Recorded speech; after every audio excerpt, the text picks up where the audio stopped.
माझगावमध्ये गणपती आगमनावेळी दोन गटांमध्ये तणाव झालाय। माझगावचा मोरिया गणपतीच्या आगमन सोहळ्यामध्ये झालेल्या गोंधळानंतर पोलिसांकडून गुन्हा दाखल झालाय। आगमन सोहळ्याच्या मिरवणुकीवर एका सोसायटीतून अंडी फेकल्याचा आरोप आहे। सध्या माझगाव परिसरात शांततापूर्ण वातावरण असून हिंदुत्ववादी सरकार असताना असे प्रकार सहन करणार नाही असं राणेंनी म्हटलंय।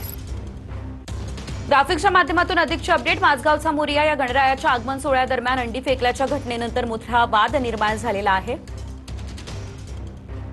या घटनेनंतर गणेश मंडळाचे कार्यकर्ते आणि गणेश भक्तांनी संताप देखील व्यक्त करत आंदोलन केलेलं आहे।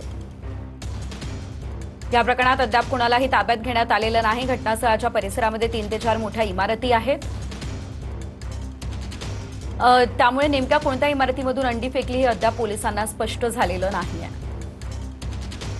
गणेश मंडळ आणि भक्तांकडून एका इमारतीवर संशय व्यक्त करण्यात येत असला तरी पोलिसांकडून सर्व शक्यता तपासल्या जात आहेत।